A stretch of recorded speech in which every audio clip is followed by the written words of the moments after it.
I'm going to let her introduce everyone and what's going on. But we're so tickled that you're here. Dr. Haller, I'm just thrilled to have you here. If you'd like to go ahead. Thank you. Thank you, Penny. I would like, first of all, to, hey, it's lovely to see you all. We just got back from New York. We wanted to be here for this fantastic event that was created by Penny and Nikki. And it just seems like everybody at Casa Dorinda is looking for new ventures, for new experiences, and enlarging our vision about what humanity is and where we are going. So I am very honored to live here, to enjoy life here amongst you, and you've been very kindly welcoming us back, and we are grateful you are alive. So Penny, you are the greatest new addition to our home here. We've been trying to figure out how did it all happen that we got the blessing and the joy of getting to know Belize. We're getting to know the forest garden, some of the authentic, incredible people who, with their passion, are keeping it alive and creating new venues to find what really happened there 800 and 1,000 years ago. And they have recreated agriculture, culture, beauty, nature that was unexpected and unknown to be there. I think we tried to figure it out with Anabel that we met in the year 2000 in Washington, D.C., and both involved in a conference that we don't remember what it was, but it was very meaningful because we got to know each other.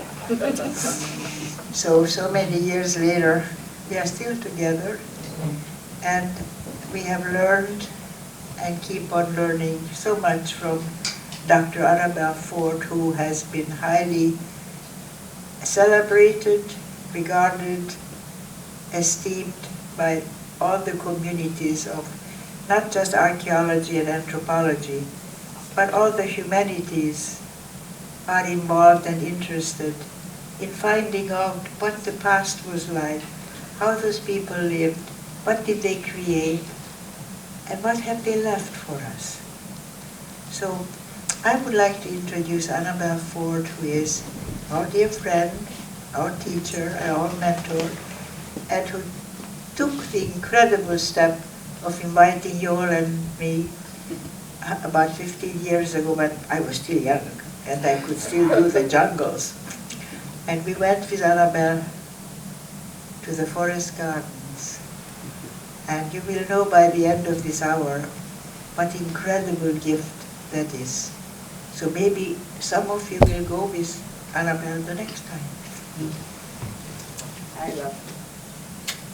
Thank you for the bees. Well, you all know Eva, she exaggerates, but it's lovingly.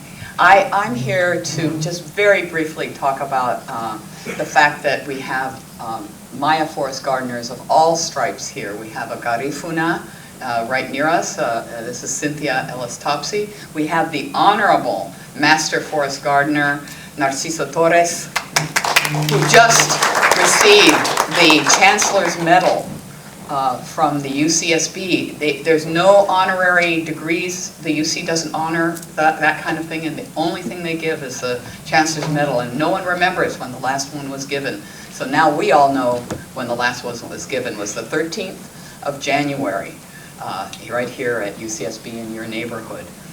And then last is Felicita Cantun, who will, in a moment, appropriate moment, will give us a dedication. But what we would like to do right now is to share, thank you, Felicita, is to share a short video, and this video was inspired by the same visit that that Eva was talking about, and she had the charm and, of course, the audacity to introduce me to Jane Goodall, and also to the head of Counterpart, who she was involved with at that time, of course, as some major board member. And this video came out of that. Malaking dito lang kalayas. Yak ina hachki makiwal tumel.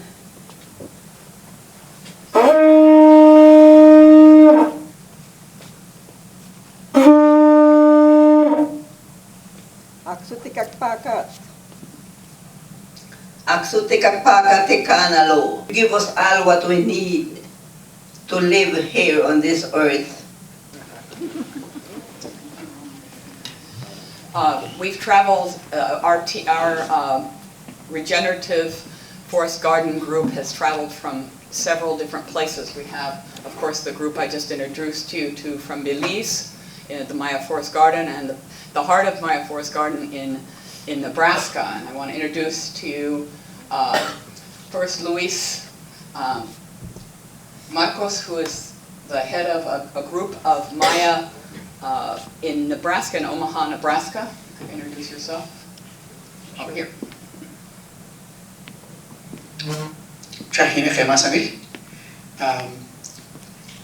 It is part of our worldview and our spirituality is before we say any word, we ask permission from our elders and blessings from you all, especially the elders also here.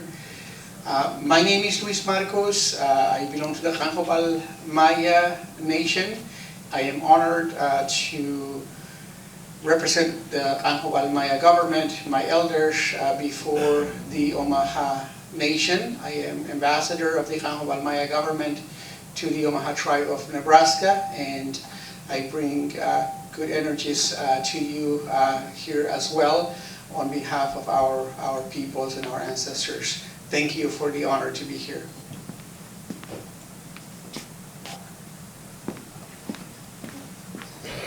We have other members of that group who are also supporters of the Maya Forest Garden, and one is also from Pishanishim, Leah, and she could introduce what she is about.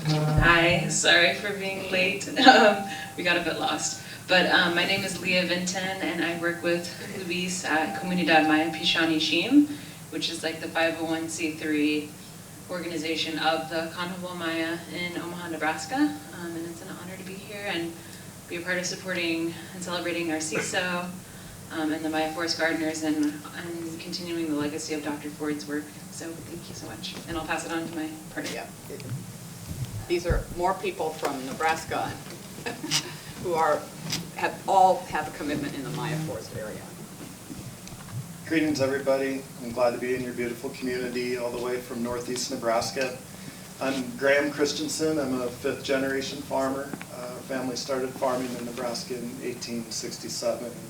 There's a lot of transitions, but our farm is transitioning to regenerative agriculture.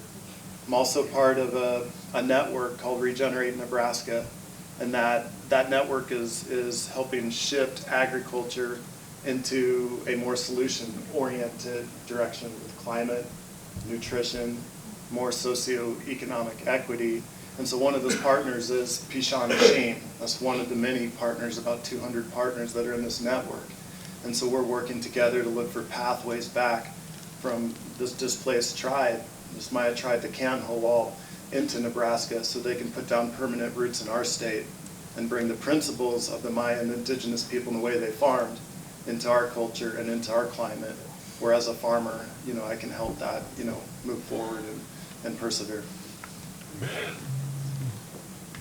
Hello everyone, I am Laura Thomas and I serve as the network coordinator for Regenerate Nebraska, and we're honored to be here.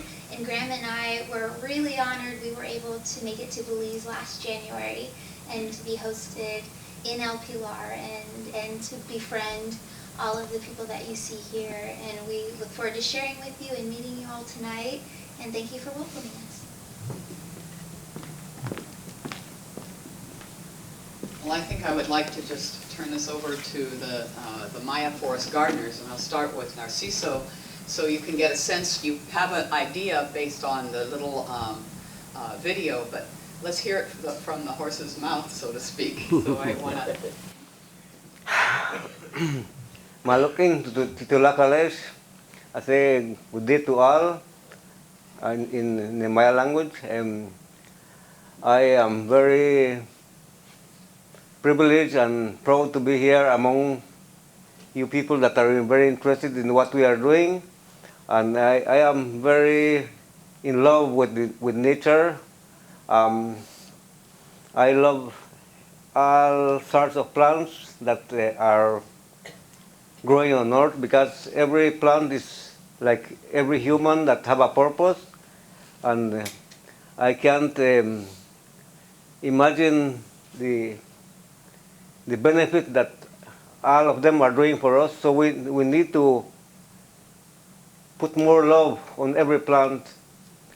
The same way that we need to put more love on each other.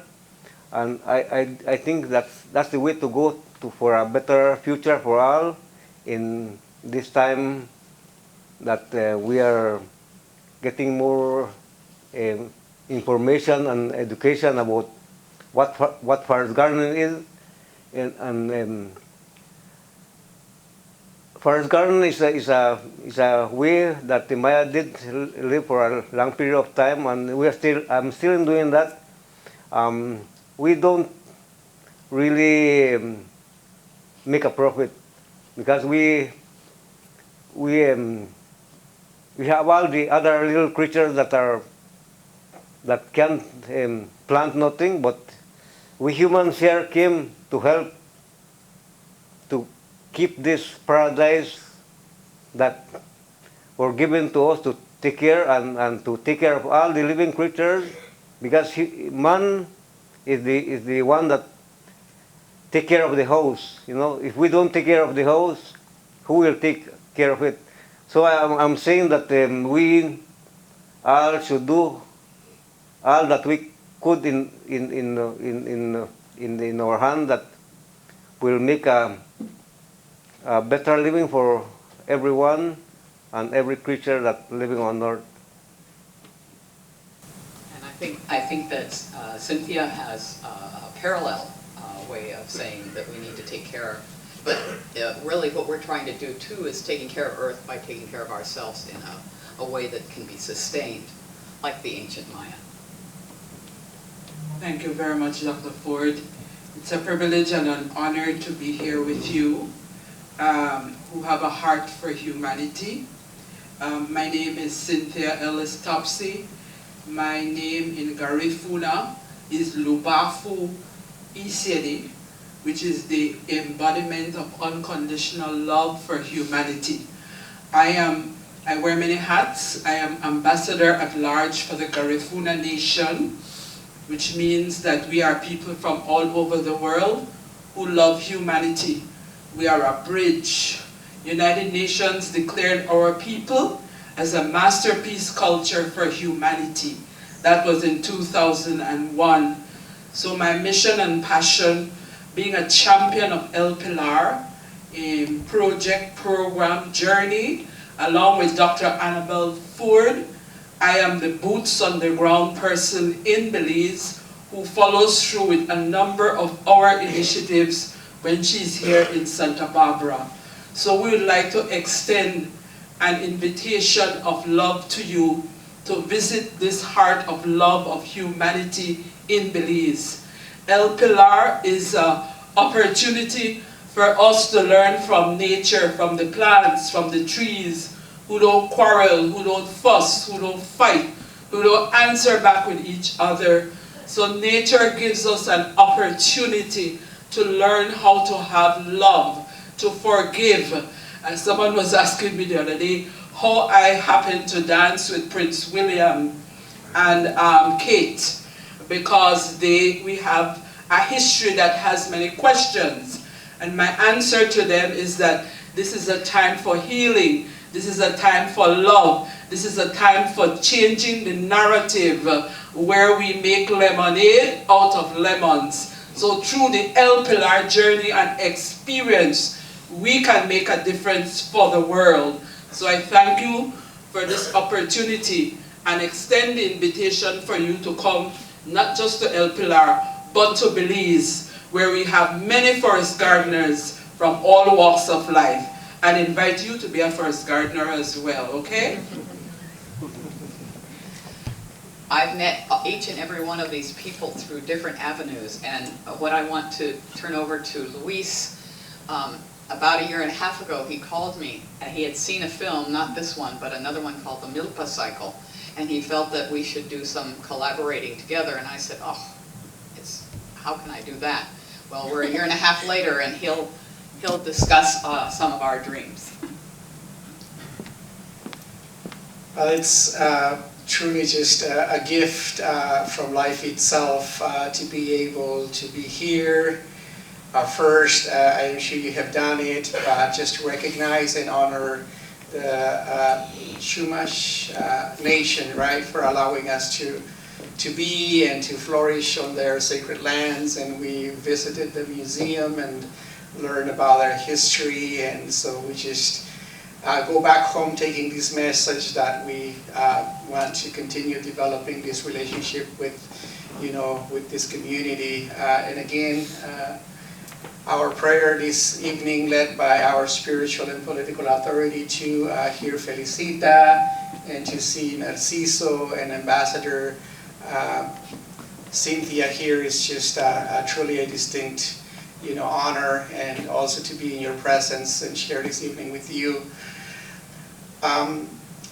We, as Graham eloquently and also Laura eloquently described, we are moving into, we would love to see what we call regenerative agriculture done in the way indigenous peoples did agriculture, where we live in harmony and equilibrium, not only with humanity, but also Mother Earth. And as Narciso described earlier, we are looking right now at 310 acres in Lyons, Nebraska, just about 20 minutes south of the homeland of the Omaha Nation, actually the reservation, I should say, because we're on their homeland.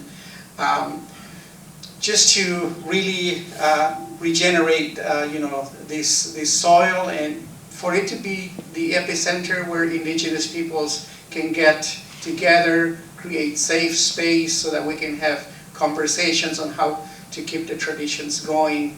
At the same time, we hopefully want to work closer, also with our relatives, the Garifuna and the different Maya communities in Belize. And so, again, we extend this invitation to you to come to Maya territory, Belize, but also Omaha, Nebraska, and hopefully we can create all of this, spirit of, regenerating our common humanity and also regenerating, Mother Earth. So I'm just privileged and honored to be here and thankful. And so, and again, Leah Vinton is the Director of Strategic, Partnerships and Alliances, and we're here to have conversations. I hope we have that opportunity this evening, but otherwise we'll stay in touch through, Dr. Ford and,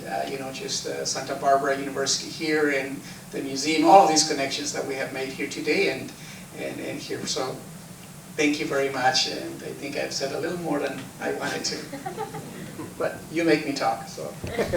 One last word before the real reception, so we can mingle with you. We have heard a lot from Felicita already, but I think she has a few other words to say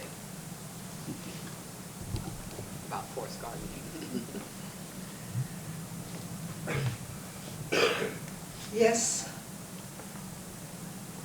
Gardening is not just for the men, as what was taught long, long ago. In my community, it was taught that the women would get up early, 3 o'clock in the morning, prepare the masa, do the tortillas, the beans, the egg, prepare the lunch for the man to go to the fields to work. That is no longer practiced again. Gardening, milpa, is not just for men.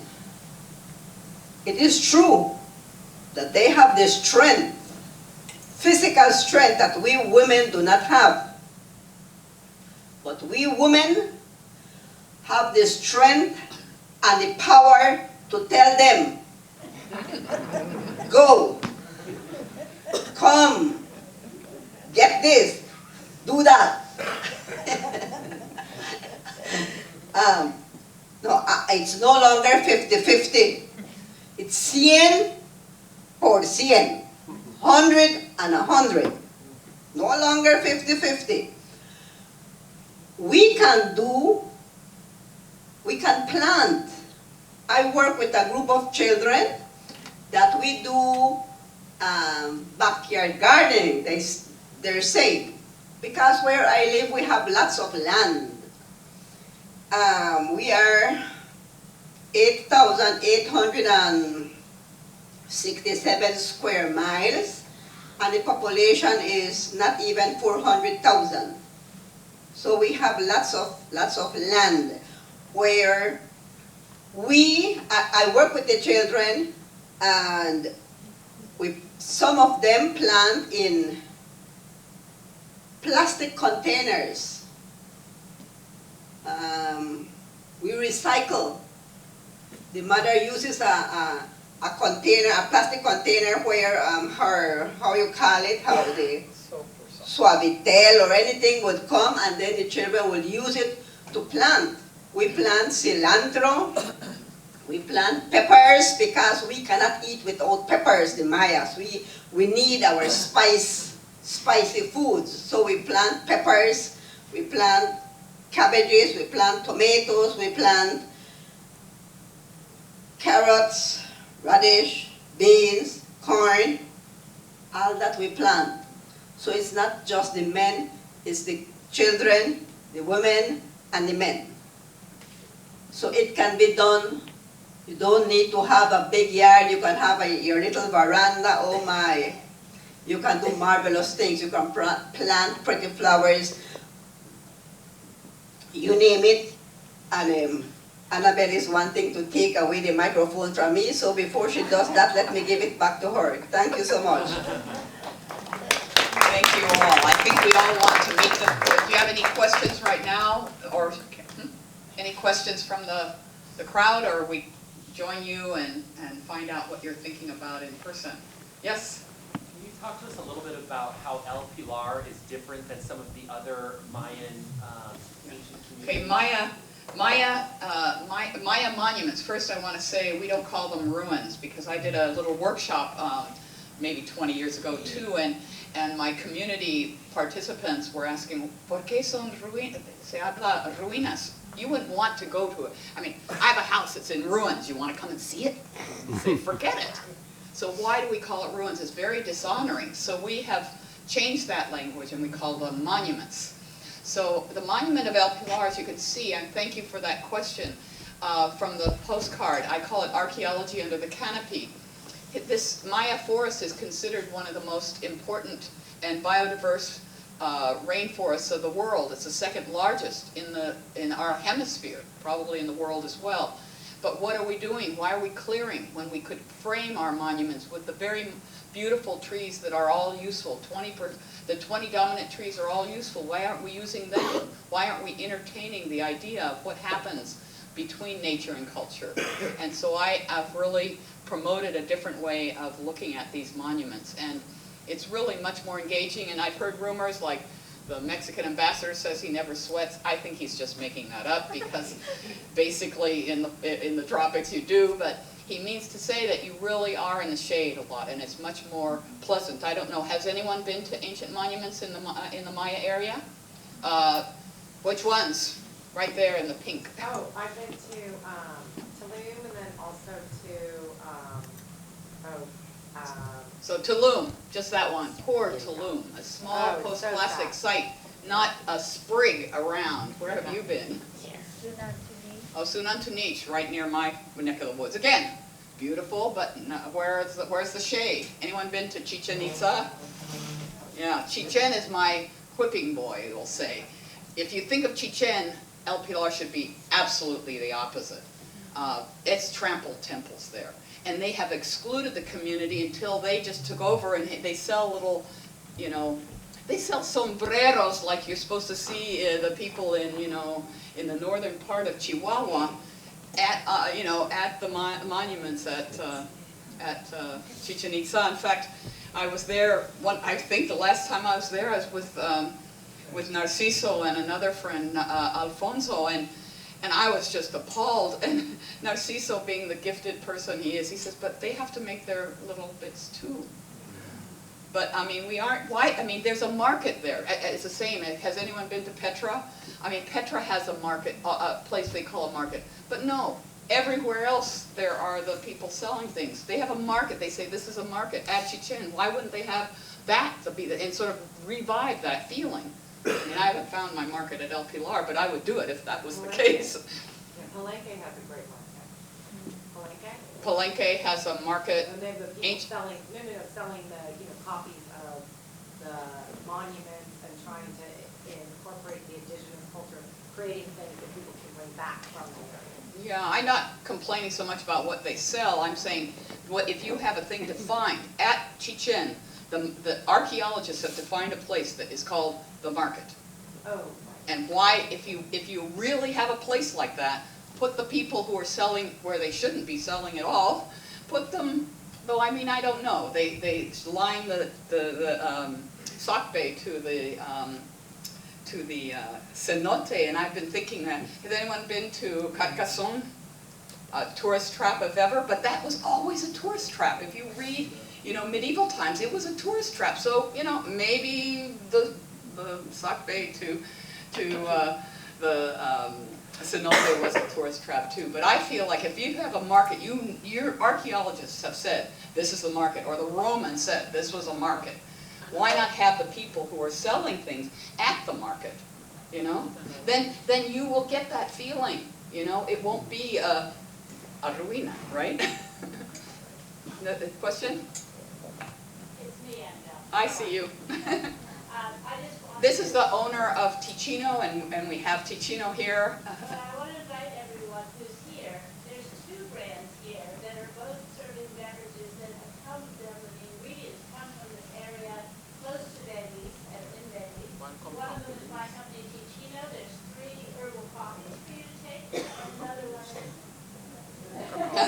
Creo Brew, a beautiful cacao beverage, which also these serving today are coming from Venice. These are served under the these are collected under the canopy. What's important about these products is that they use ingredients that are supporting the people who live within the forest. Better to have the voice. These beverages are using ingredients that are harvested by the people who live within the forest. In particular, with Ticino, it's people who live within the Maya Biosphere Reserve, and they have a concession, it's called, from the government to protect their area of the forest from both forest fire and from illegal logging.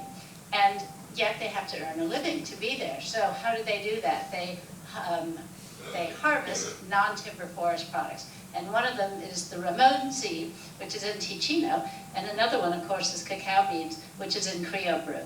So we invite you, after you break, to please come and try these beverages. We all have little sample cups. You don't have to drink very much. It will give you an experience of what these different beverages taste like. They can be made from ingredients that bring protection to the forest. Do you want to say something?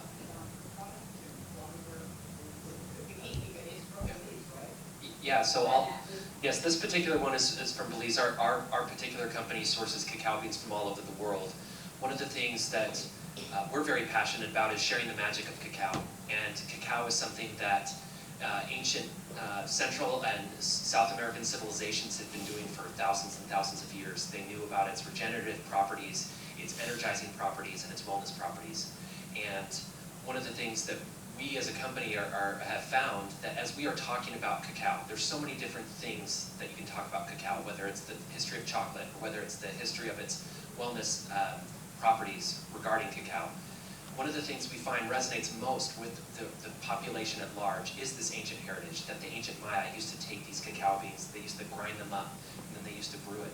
And it was a way that they were able to connect with each other. It was a way that they Mayan royalty were able to be able to feel like they were connecting with the earth. And so when we talk about these particular products, that's something that the general population in the United States really resonates with. This story is something that they are able to connect with. And having a story that people connect with, particularly when it comes to food, is a great way to help preserve the Maya forest. It's a great way to be an ambassador for the Maya forest, is to appreciate some of the products that come out of this Maya forest. And that ancient heritage and that story is something that really resonates with a lot of people. Okay, so let's give everyone applause and together and check out that cacao and ticino. Just to wrap up, Anabel knows I usually invite everyone to share the love, right? But I'm not going to sing one love. The lady who is hosting us here, thank you for your lovely hospitality, invited us to do karaoke. Yes, Judy had us doing karaoke. And while you all were talking, this came to my spirit. Imagine there's no heaven. It's easy if you try. Nothing to live or die for. Above us, only sky. Imagine all the people living for today. Join me.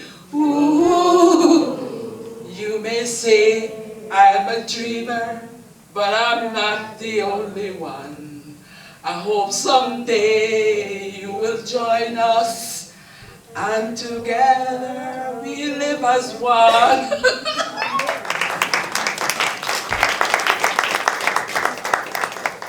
Let's try that ticino and the Belize wellness.